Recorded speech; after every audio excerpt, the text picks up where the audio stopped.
Now we're going to be unpacking the politics of the day, from Andy Burnham being in his happy place on the buses, to trouble at Reform UK, to whether the Greens are finding life in local government harder than they expected.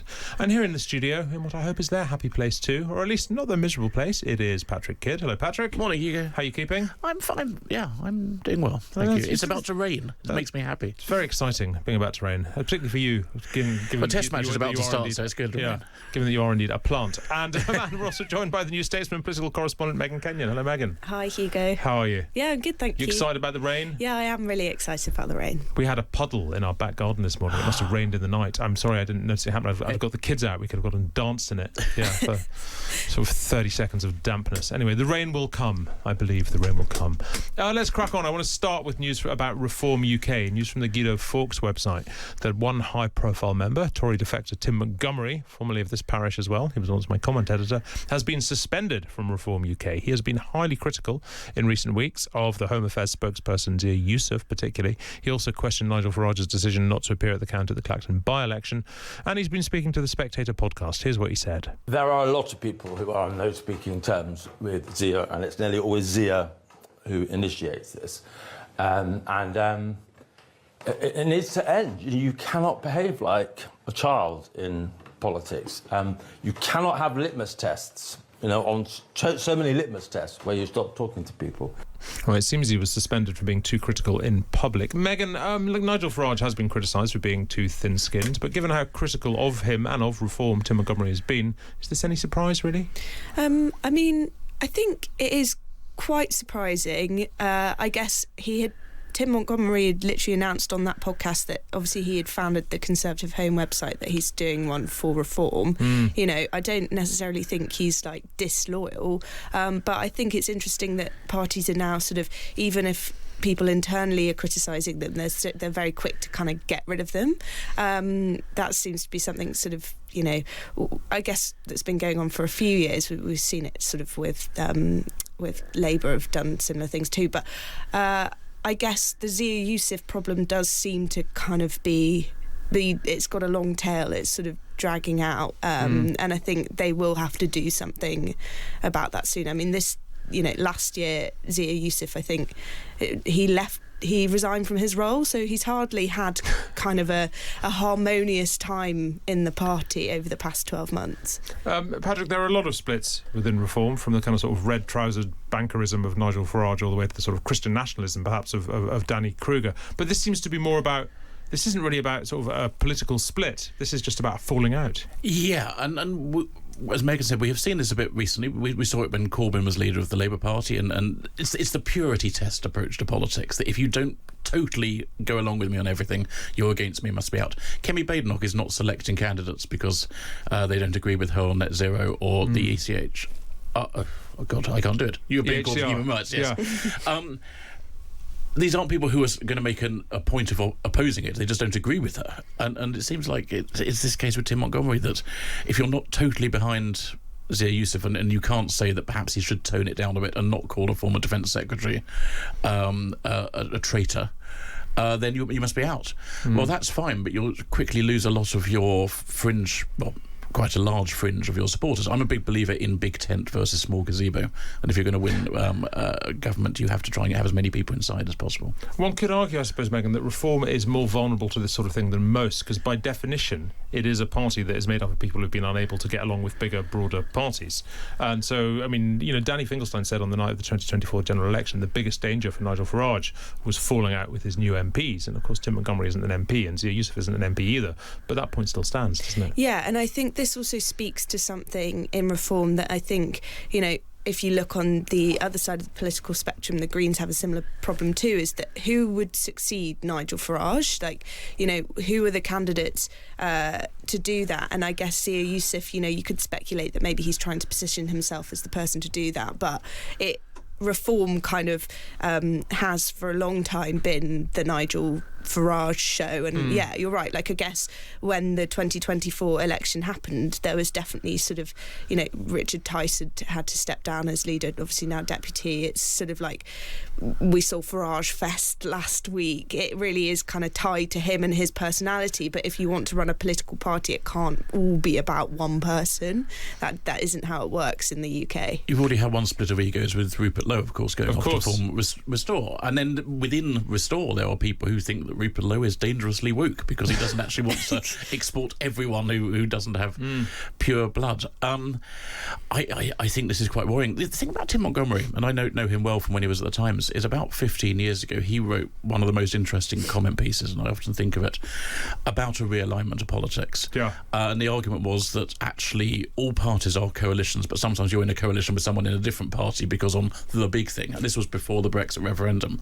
So he could envisage, he said, a new nationalist right that wanted to be free from institutions, a centre-right, a sort of Blairite left and a hard left, and the hard left would include Greens and Corbyn.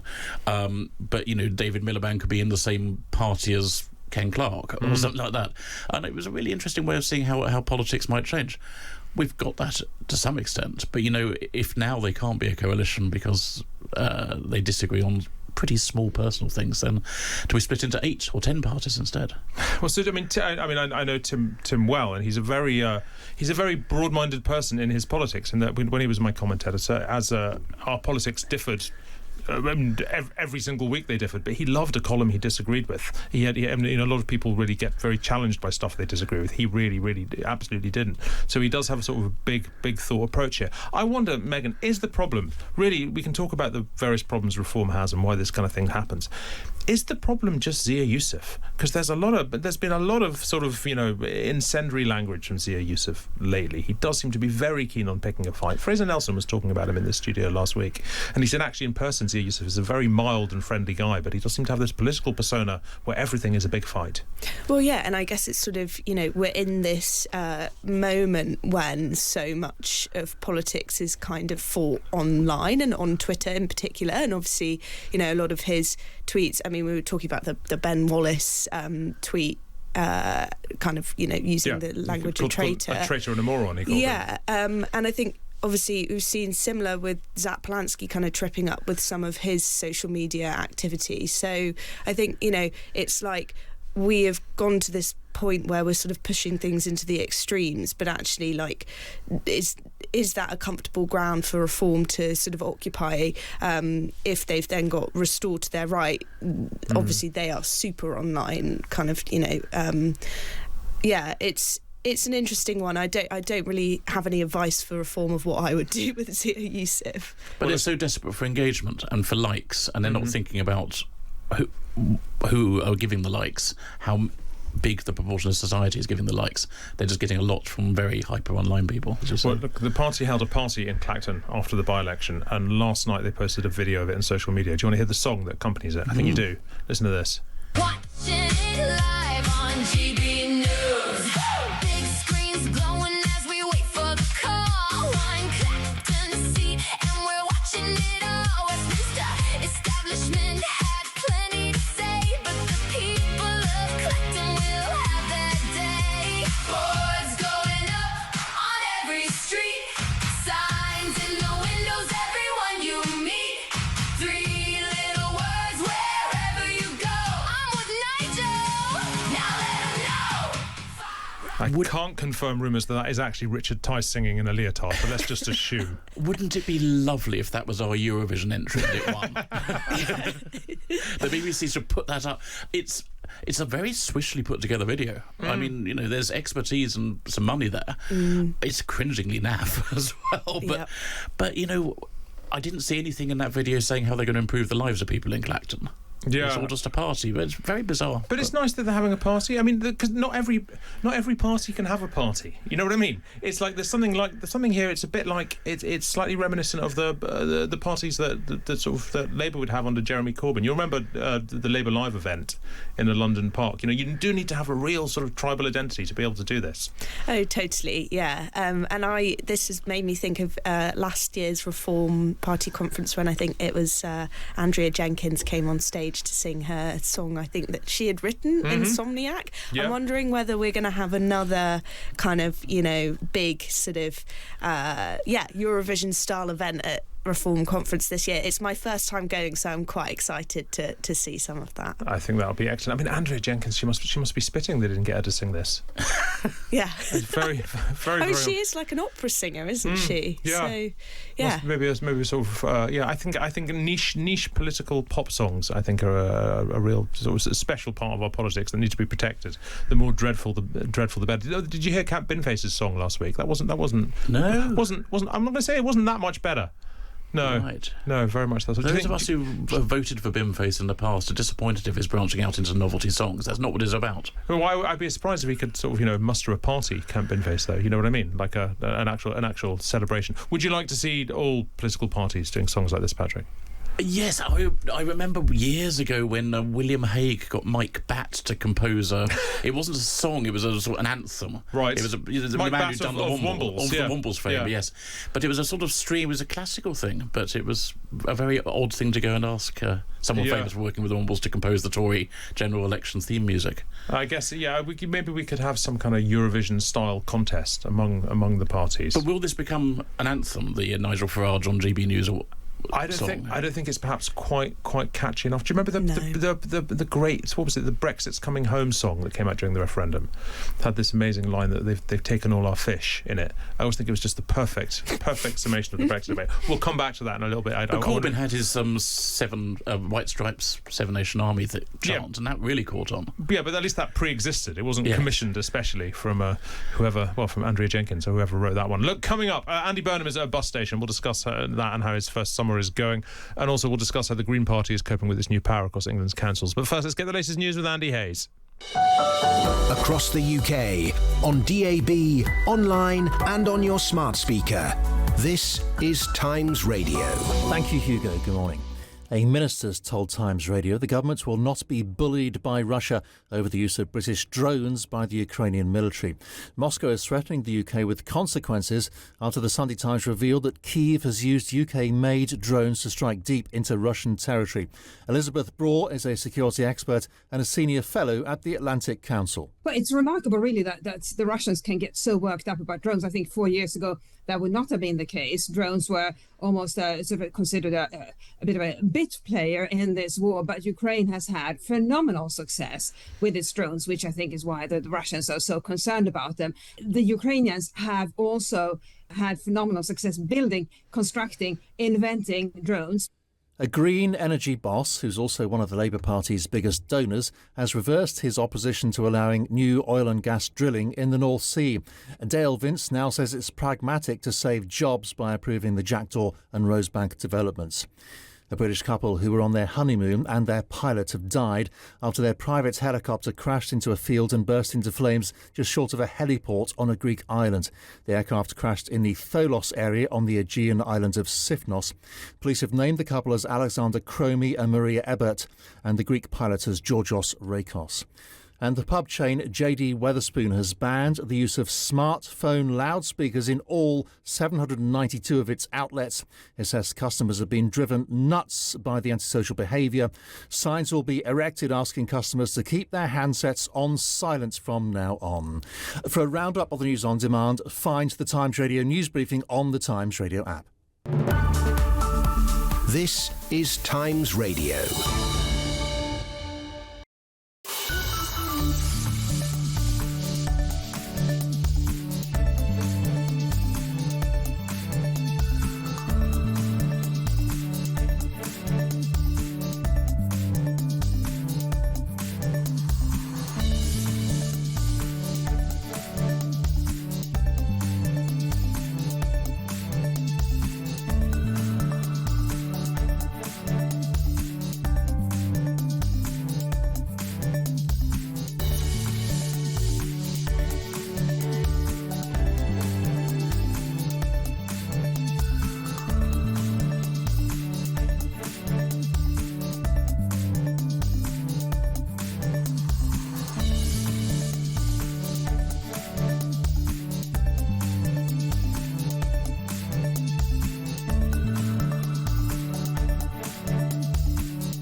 Hugo Rifkind on Times Radio.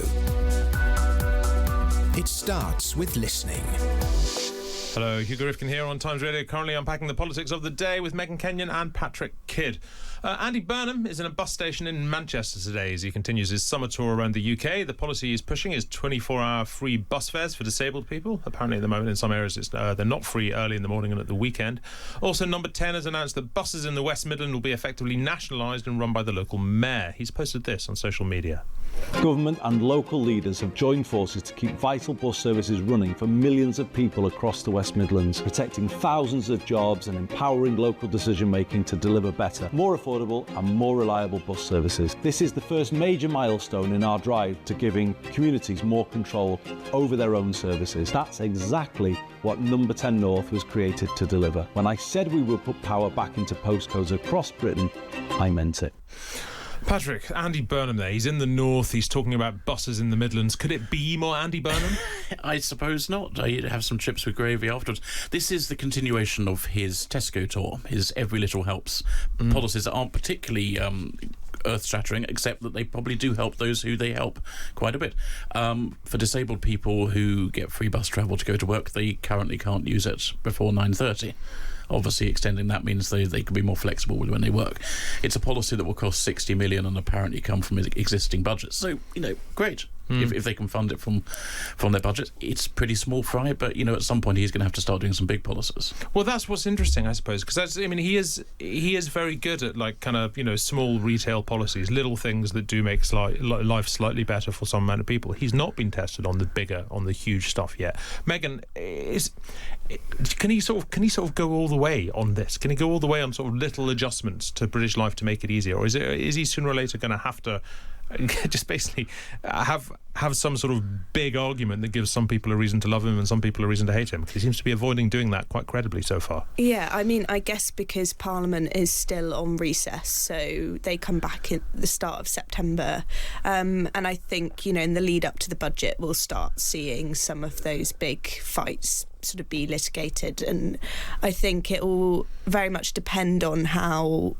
able he is to get his backbenchers on side, or at least do what Keir Starmer was unable to do and sort of make them feel as though they're being listened to, and even if they disagree with him there won't be kind of repercussions. Like, obviously we were just talking about the Tim Montgomery story, but we saw under Keir Starmer MPs having the whip suspended for sort of voting against government, what the government was trying to do, kind of showing I think there was quite a rude phrase used by someone in Number 10 about it, which I won't repeat, but kind of that sort of, consistent kind of disagreement or causing trouble. I think Burnham is going to try and take a different approach, and I think his new chief whip, Annalise Midgley, she's already sort of been kind of doing some of the work to lay that groundwork before everyone comes back. So yeah, for sure, he can't avoid these kind of big fights forever, but he's doing a good job at the moment of sort of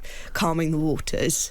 But one example of this is in the paper today. He's going to delay, apparently, his decision on whether we drill in the North Sea, on the Rosebank and Jackdaw oil fields, because it might not play well during a heat wave. Although it's going to start raining instantly, so maybe it won't make a difference. This is precisely what I was going to ask you about next, because you can understand the idea that it might not play well during a heat wave. It's a bit like championing burgers during the BSE crisis, I suppose. But nonetheless, this is a decision that needs to happen. They have agreed they're going to defer. It looks like they've agreed they're going to defer it until the autumn. The Prime Minister and the Energy Secretary, Miatta van Buller, they're going to be reviewing all the responses given to the consultation for this, the Rosebank oil field and the Jackdaw gas field, but they're going to hold off on a decision until next month. As I said, Patrick, I understand the optics aspect of this, but there hasn't been a big Andy Burnham decision yet, and it does seem like he is pushing it as far away as possible. Well, it's like the prisoner release, where he said, I'll delay that for a month. Yeah. And there's nothing wrong with thinking about policies, especially if it's not your own policy, but it is a sort of can-kicking exercise, and he then quickly realised people were going to say, OK, well, time's passing, what are you going to do? Yeah, I mean, Megan, the North Sea drilling specifically, does he just want a month to make the case to let sort of both the temperature, well, the actual and also the political temperature drop a little bit, and to sort of to bring more people on side, or is it cowardice? Yeah, I think it's probably your first point there. But we have seen this has been a really big problem for the government basically since they got in 2024. I mean, Ed Miliband, the former Energy Secretary, I think it was really difficult for him to make any decision on it because he had described, I think, Rosebank as approving it would be an act of climate vandalism. Obviously, you've got Miata Fambula in now, but she was very, very close to Ed Miliband, is kind of on his side of the party. I think that if they were to approve Jackdaw and Rosebank, I know that there are several members of the PLP, and it's kind of cross-faction within the Parliamentary Labour Party, opposition to this, who would be pretty upset about them being approved, but also worried that it would give ground over to the Green Party. I mean, we've seen Zach Polanski over the past few weeks has done a lot of talking about he's managed to capture the moment on the wildfires, and he did that press conference with Chris Packham, and we've not seen that much from Andy Burnham on the climate crisis. I mean, the biggest thing we have seen from the government is that emergency alert that happened on Friday. So yeah, I definitely think there would be a lot of concern if it were to be approved, but there is certainly another movement inside the party who would really like, especially from a job perspective in their constituencies, for these fields to go ahead. Is it not quite weird that it's become such a political hot potato, this? Because nobody seems to really think that it would either make a major difference to emissions, CO2 emissions, or indeed to energy prices, really. But it's become this sort of incredibly important politically totemic fight, whether or not we drill. Yes, that's a fair point. I don't know. I think sometimes you'd have to say I'm not sure what the answer is, except that not coming up with some decision seems awfully weak. One thing I would say is we've got the party conferences coming up in the end of September, early October, and understandable that Burnham, for his first party conference, will want to make big announcements then. So yeah. I can see why he might be holding back, and also not wanting to have a row going into the party conferences, which we've often seen they've been overshadowed by this and that. Maybe he'll save that until they get back from wherever they are, Brighton, Bournemouth. In Liverpool. Liverpool, yeah. Right. But he can't go right the way through conference without having announced this, you'd have thought. Maybe he can, who knows. I want to return to a story we discussed a bit yesterday, which is this hoax that saw Andy Burnham exchanging messages with an imposter posing as Donald Trump's chief of staff. The president was asked about this in the White House yesterday and didn't seem to know much about it. What happened? They sent text? Apparently the Prime Minister sent text to somebody impersonating Susie Wild. No, I'm sure that he had a miscommunication. Mr. President, Mr. Prime Minister, Mr. President, I spoke to him. We had a good conversation, a couple of them. We had a good conversation. One of the things he is going to do, I think he's going to open up the North Sea. That'll make UK pretty rich, I'll tell you. But he's grateful for that, thanks Donald. Indeed, if he did speak to him, maybe he spoke to somebody else pretending to be him. Burnham isn't the only Prime Minister who's fallen for a hoax. Boris Johnson, David Cameron both had similar experiences. We played yesterday John Coleshaw hoaxing Tony Blair by pretending to be William Hague.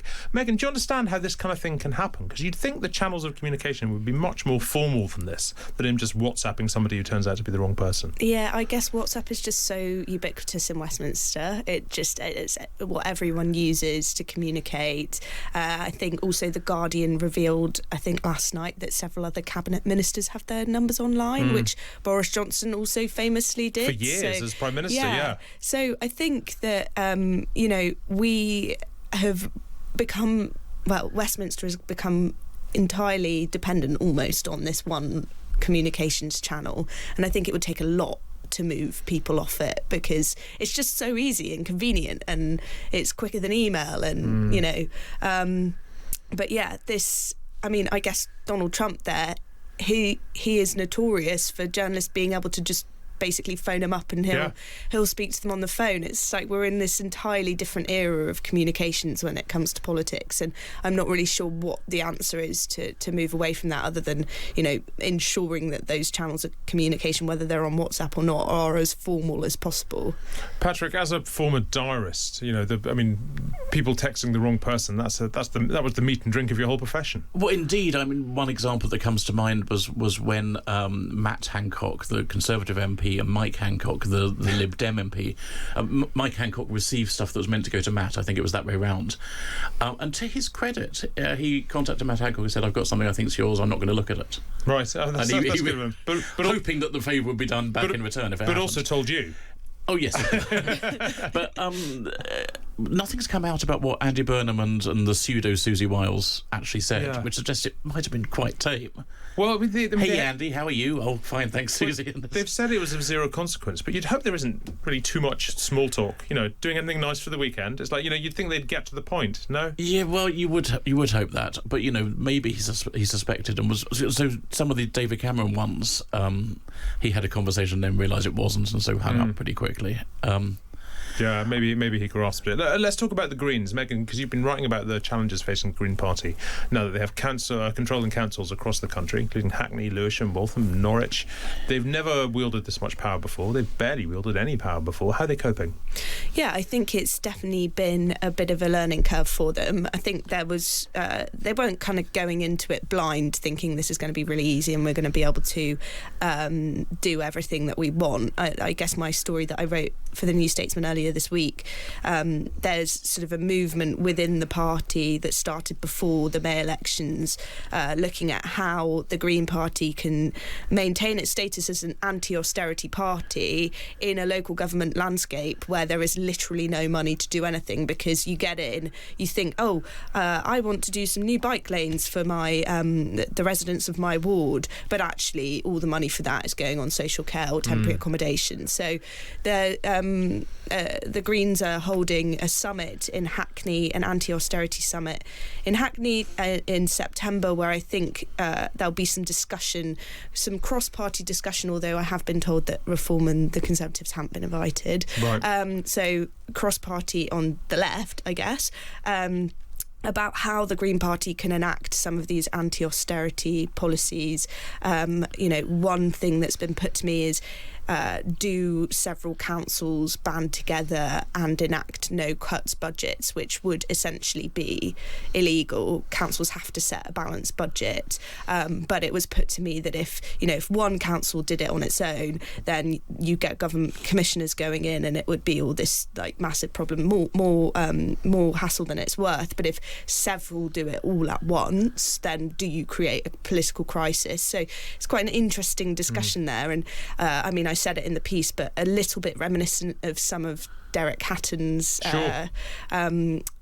some of the stuff he did when he was leader of Liverpool Council in the 1980s. So, I mean, you know the Greens well, Megan, because I guess the tendency for a lot of people, they hear about this sort of thing and they think, sort of lentil-munching, do-gooding hippies finally getting a taste of real life by having to run some stuff. But presumably there must be a constituency within the party of people who are actually quite coldly practical, people who are efficient, people who do understand how to run things, people who really do understand the reality of the challenges they're facing, or not. Yeah, for sure. I suppose we've seen the party has grown massively over the past year since Zach Plansky got in, and I think the opportunity to basically wield quite a lot of power locally in these councils, you've seen people sort of coming in from the Labour Party.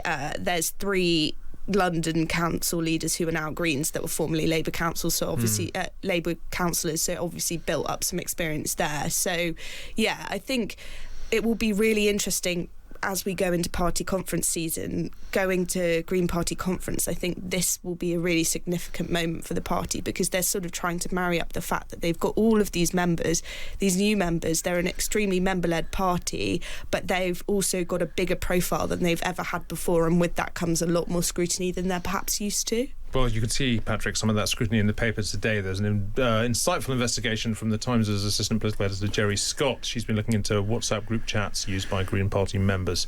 And it's basically about Israel and about Jews, most of it. The participants in the group discussed killing Zionists, described the majority of Israeli Jews as genociders. The group, Greens Against Imperialism, was created by Sophus McGill, a Green Party parish councillor in Britain Bridge on the Isle of Wight.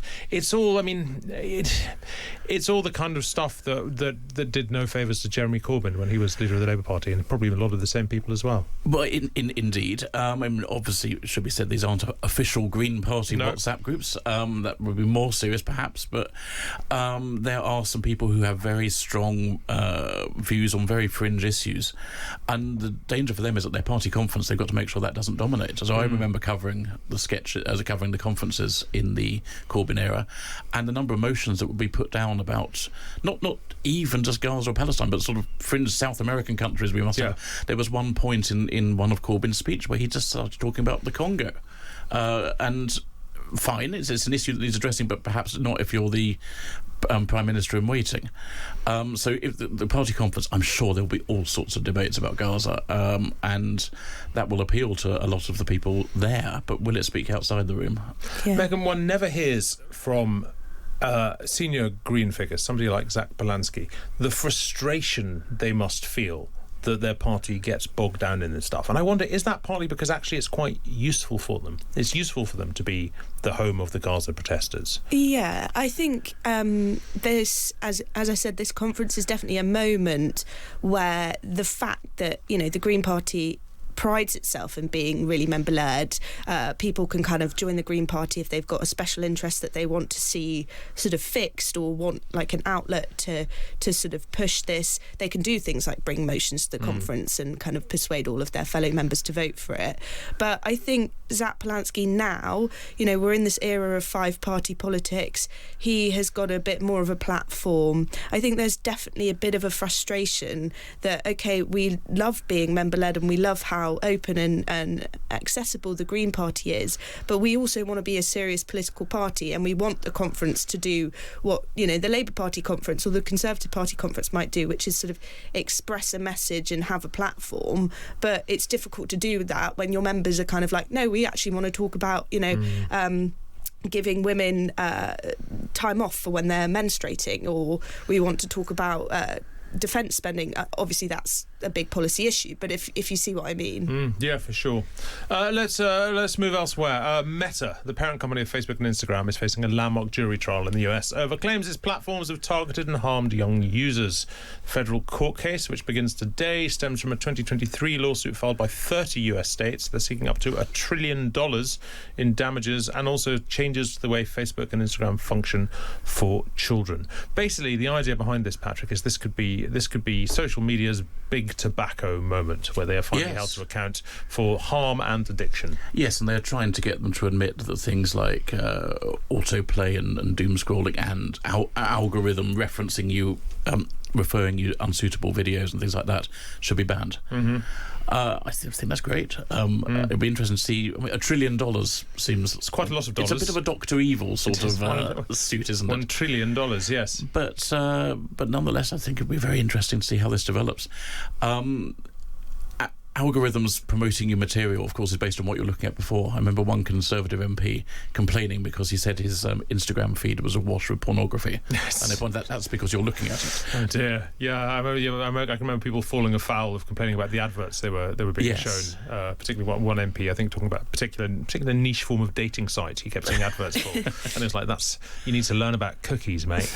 Megan, I'm always sort of struck by how little political salience the fight against social media has, and there's never really been a political party that's gone into bat on it. You hear a little bit about the sort of the online harms and online safety stuff and protecting children and stuff, but the sort of, I don't know, like there's this great public appetite for these companies to be held to account, for them to be controlled, for them to be changed, for them to stop being able to sort of indulge in these deeply addictive practices. No politicians yet to really get on board with it. No, and I think there was a story in the Times yesterday, I think, that criticised Andy Burnham for how much he's been using TikTok, considering there is, as you said, a public appetite to take these companies on. I think it's because as I said with the WhatsApp thing, these platforms are so integrated into our lives, it's kind of difficult to then sort of, take a stand. I remember being on your show and talking about, should we all quit Twitter and go onto Blue Sky? And it's kind of like a really difficult dynamic to navigate. I mean, I read that story on the BBC website, and it said something about, stopping Instagram stories, and I immediately thought, oh no, what would, what about my Instagram stories? So, yeah, I think it would be a really big shift. But I have noticed, I mean, I might be making this up, but my X feed no longer autoplays videos. And I think maybe I've changed the settings by accident or something. But that has definitely helped me stop kind of getting drawn into this. You click on one video and then it immediately plays another. That seems to have helped me. So I guess it's those small changes, perhaps, over gradually that might do things. It's taken over Instagram. And so when I originally signed up to Instagram, it was looking pictures of attractive churches and things like that. I wondered what was going to come after attractive then. I didn't expect it was going to be churches, not going to lie. But, it's gone from being a photo gallery, effectively, to now a load of clips. And yes, you can get, suddenly an hour will go past. Yeah. Well, and it's so much of it is advertising too. You kind of go through a few reels, and every second one, I mean, mine is sort of for this matcha that I don't want this matcha. No. But see, that's what's interesting about this case, is that it's having the fight of 5 or 6 years ago. Like, it's all true, I think. They are designed to be addictive through algorithms and so on. But I think there's also been this real change over the last couple of years, where these platforms, like they used to function by giving you precisely what you wanted and making you addicted to it. They now seem to have learned that they can function by giving you a bit less than what you want, so you're never quite satisfied and you keep going. And so they've become incredibly, not just addictive places, but very restless places, very unsatisfying places. I think the onslaught is far worse. Patrick, I am gripped now by there is a feed that shows you how to do Times cryptic crossword clues on Instagram, and every time one of those come up, I go, oh, this will talk me through how to get that clue that I didn't know. As a parent, Patrick, how much do you worry about the addictive nature of these platforms? I really do worry about it with a 15-year-old daughter, because she has been heavily on her phone, and of course around the time she got a phone coincided with COVID, so she was living life online. My kids are similar, yeah. My son is 9 and he doesn't have a phone, although he watches YouTube shorts on the TV the whole time. And I guess when it comes to the time for him, we will give him a Nokia or a very slimmed down version of the smartphone.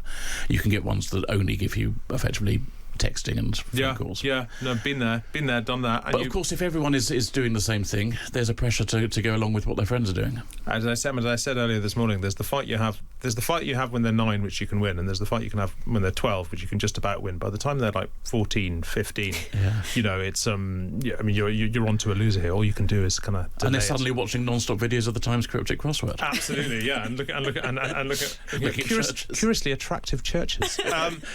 Speaking of banning phones, finally, before I let you go, Wetherspoons has become the first pub chain to ban antisocial behaviour, including playing music or calls out loud on the phone, on speakerphone. I assume you approve of this, Patrick. What else would you ban in pubs? Well, so I recently wrote the obituary for Humphrey Smith, who was the head of the Samuel Smith's pub empire. And I've got what I wrote, the things that he banned: no swearing, no mobile phones, no music, no television, no children inside unless they were going to the toilet, no dogs, no payments by card. Wow. Cribbage was allowed, though, I noted.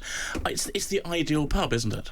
One that still exists in the George Orwell sort of moon underwater time. Well, you would happily ban all these things? I would ban, and I would especially ban people ordering coffee in pubs. These things that any drink that takes time to make. I think they've been awfully lax down south in London. All the Sam Smith's pubs, you can do what you like in them. I think up north these rules are still in force. What would you ban in pubs, Megan? Maybe, I don't know, like queuing, when people queue for the bar. Yeah, that is weird, isn't it? I would definitely ban that. Although I think that people say it happens more than it actually does. Like, I think there is a bit of a moral panic about queuing in pubs. Yeah, but still, you've got to learn to jostle, use those elbows. It's British, God damn it. Thank you very much. Sorry, that's us out of time. Thank you very much indeed, Patrick Kidd. Thank you very much indeed, Megan Kenyon. What a pleasure having both of you. This is Hugo Rifkind here on Times Radio.